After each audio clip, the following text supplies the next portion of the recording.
আমাৰ ভাৰতবৰ্ষৰ কেইখন ৰাজ্য আছে, গোটেইকেইখন ৰাজ্যৰে বেলেগ বেলেগ ভাষা আছে, হয়নে নহয়? আমাৰ অসমত কি ভাষা প্ৰচলন কৰোঁ আমি কি ভাষা লিখোঁ কওঁ?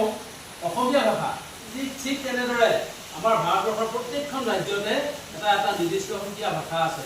যেনে পশ্চিমবংগত কি ভাষা ব্যৱহাৰ কৰা হয়? বঙালী ভাষা, হয়নে নহয়? উৰিষ্যাত কি ভাষা ব্যৱহাৰ কৰা হয়? উড়িয়া। তামিলনাডুত কি ভাষা ব্যৱহাৰ কৰা হয়? তেলেগু, তামিল। এনেধৰণে ভাৰতবৰ্ষৰ প্ৰত্যেকখন ৰাজ্যতে নিৰ্দিষ্টকৈ এটা এটা স্থানীয় ভাষা আছে, যিটো আমাৰ ভাৰত চৰকাৰে স্বীকৃতি প্ৰদান কৰিছে।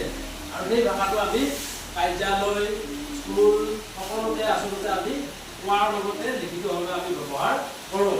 এতিয়া আমি তোমালোকেও আমি জনা বা আমি শিক্ষকে জানিলে নহ'ব, তোমালোকেও এই ভাষাৰ ওপৰত তোমালোকৰ জ্ঞান লাগিব, তোমালোকে শিকিব লাগিব। এই ভাষাবিলাক আচলতে কি কি ভাষা কোন ৰাজ্যত? মই অকণমান কৈ দিছোঁ। পশ্চিমবংগত কি ভাষা? বাংলা।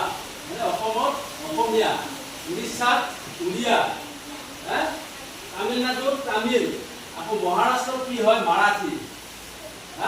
এনেধৰণে কেৰালাত মালায়ালম, কৰ্ণাটকত কানাড়া, ঝাৰখণ্ডত হিন্দী, বিহাৰত হিন্দী, মধ্যপ্ৰদেশত হিন্দী, ছত্তীশগড়ত হিন্দী ভাষাটো আমাৰ ৰাষ্ট্ৰীয় ভাষা। আৰু ভাৰতবৰ্ষৰ বেছি কেইখন ৰাজ্যতে আচলতে হিন্দী ভাষাটো চলন হয়, তেওঁলোকে হিন্দী ভাষাত কয়। উড়িয়া আছে, তাৰপিছত ভোজপুৰী আছে, এনেধৰণে বিভিন্ন ভাষা।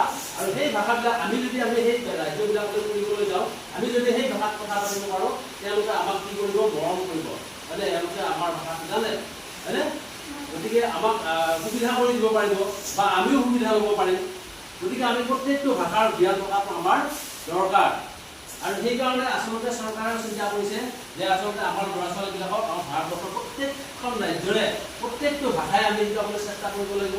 আৰু সেই উদ্দেশ্যে চৰকাৰে শিক্ষকসকলক এটা নিৰ্দেশনা প্ৰদান কৰিছে যে ল'ৰা ছোৱালীক প্ৰত্যেকটো ভাষাৰ বিষয়ে জ্ঞান দিব লাগে। আৰু সেই উদ্দেশ্যে আমি এই গ্ৰীষ্মকালীন ছুটী অনুষ্ঠিত কৰিছোঁ। আৰু ইয়াত মই কিছুমান প্ৰশ্ন কৰি তোমালোকে ক'ব পাৰিব লাগিব, আৰু নোৱাৰিলে আমি উত্তৰ দিম।